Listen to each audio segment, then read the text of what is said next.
Hi guys, it's Megan Cathy Ilocana Ilongga Bisaya Gal. Welcome back to my channel, and for today's video magluluto po tayo ng chicken feet barbecue, yung Adidas na tinatawag, at saka meron din po kaming nabili doon na tenga ng baboy. So yun din po gagawin natin at i-barbecue natin. So stay tuned!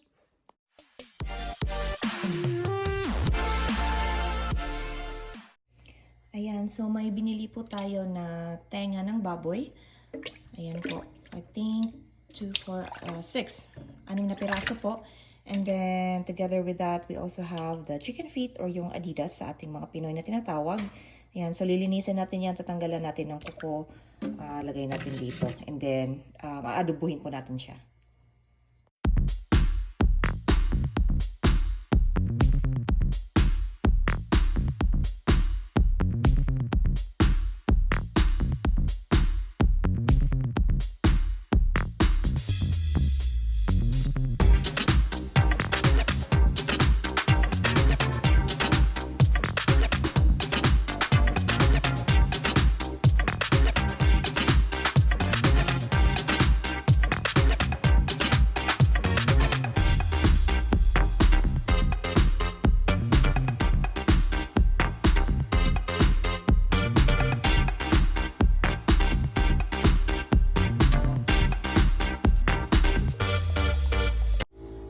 So, ang gagawin po natin is paghahalo-haluin lang natin lahat ng cup natin. Gagawa tayo ng napakasimpleng adobo po. So, lagay natin lahat ng paa ng manok and yung tenga.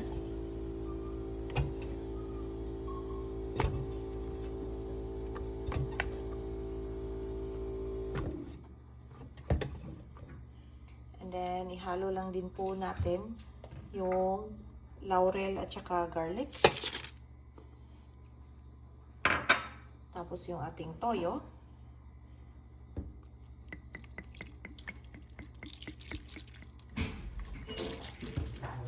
Tapos, lalagay din po natin konting suka.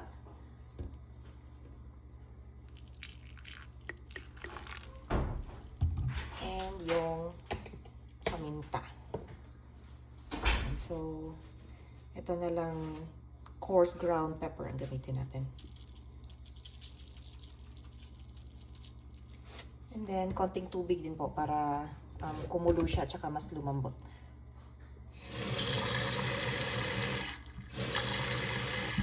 Yan, then pagkahalo-haloin natin, papakukuluan po natin.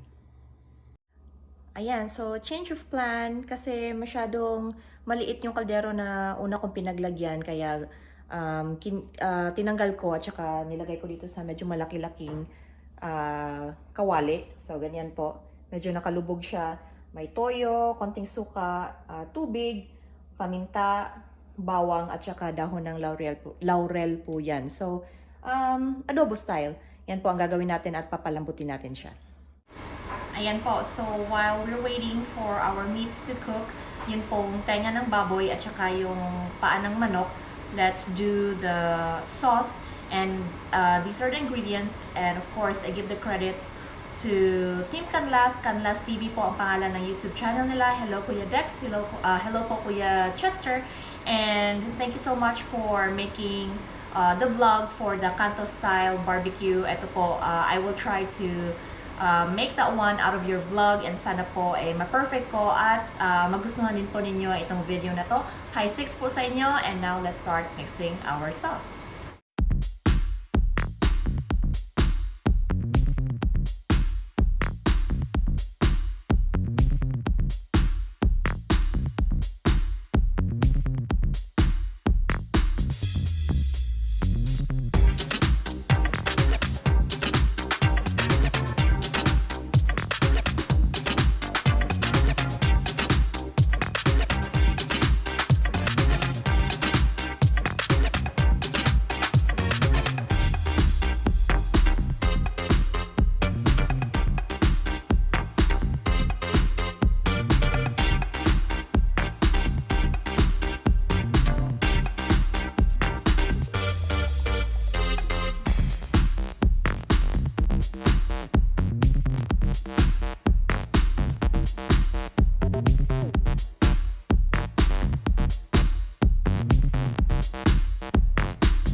Ayan guys, so let's see kung luto na tong adobo natin.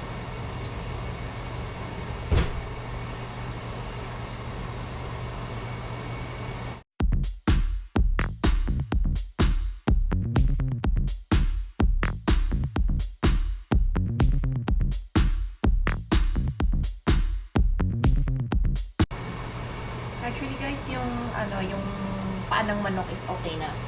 Pero itong tenga ng baboy, ito yung medyo makunat kasi may cartilage siya. So, ito yung mas ano pa natin, i-boil pa natin. Pero itong mga paa ng manok, pwede na natin itong tanggalin. Malambot na siya.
Hello guys! I'm back po. So, yung pinrep ko na chicken feet, yung Adidas, at saka yung tenga ng baboy po was last night. Yun po yung ginawa ko kagabi. And today is the day na mag-grill po tayo. But other than those two items na lulutuin natin, meron pa po tayong idadagdag. So, we have here, meron po akong mais. Ayan. Steak. Yan po. And then, meron tayong talong. And then, meron din tayong pusit. Ayan, lalagyan po natin yan ng recado mamaya dun sa loob niya para magkalasa. And then, meron din po tayong isda. So, meron tayong dalawang tilapia. At saka, ito po, tinatawag nilang mullet. Ibang klase po yan ng isda. So, iyan. Lutuin po natin yan today. And let's start prepping. Okay guys, so ito po yung ingredients natin para sa mga ito, and ipapakita ko sa inyo kung ano yung nilalagay. So, uunahin po natin is itong isda, yung tilapia at saka yung mullet. Simple lang po ang gagawin natin, asin lang po, okay na yan. Gusto ko sana lagyan ng recado sa loob ng tiyan, pero nilinis na po at saka naka-open na ng ganyan. So, mahuhulog po sila pag i-grill natin. So, asin na lang ang gagawin natin.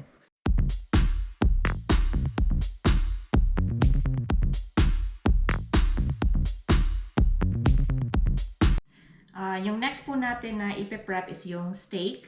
So, meron tayong 5 piraso dito. Ang gagawin natin is, simple lang din. Lalagyan natin ng maraming pepper, Himalayan salt, at saka meron din po tayong steaks dito na lalagyan natin ng Tabasco sauce. Pero hindi po lahat kasi may kasama tayo dito na ayaw ng spicy.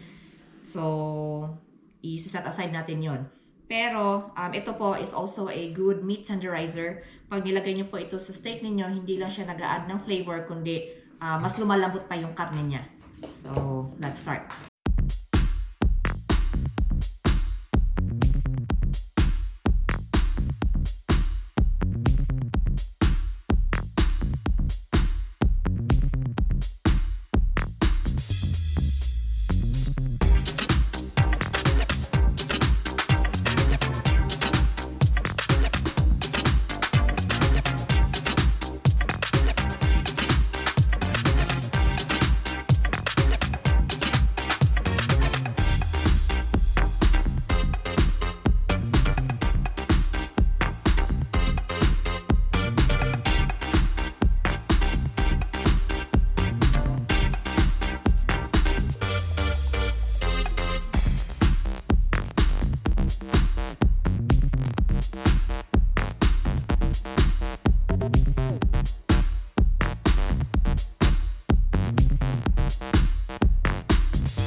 Next po na ipiprep natin is itong talong. Simpleng-simple lang din po, tutusok-tusukin lang natin to. Tapos lalagyan ng mantika. So, ganun lang.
ang dapat nating lutuin. Ito na po lahat.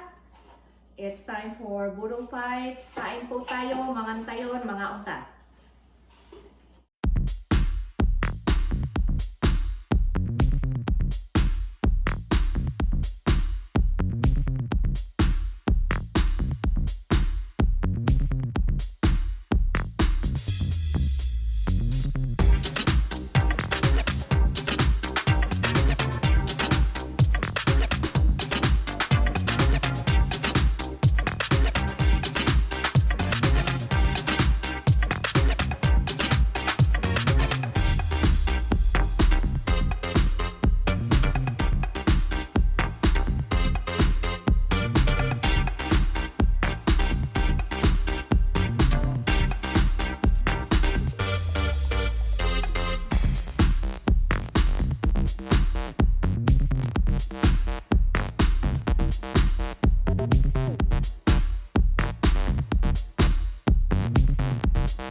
Guys, kung natataka po kayo dito sa ginawa namin at niluto namin, matatakam din po kayo sa mga luto ni Ampy Nular. So, subscribe niyo po siya. Lagay ko po dito yung link. And nagluluto siya ng authentic Filipino cuisine, yung talagang panlasang Pilipino. So, subscribe niyo po.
na kami lahat at ang dami naming leftover para kaming mag-fiesta. Pero 3 lang naman talaga kami dito sa bahay. At least na tikman namin lahat ng niluto namin. Masarap naman, sakto sa lasa. Pero marami tayong leftover. Pero hindi po ito masasayang. Re-recycle po ito at pwede pang kainin tomorrow and the following day. So, yun. Swak and solve po ang ating late tanghalian.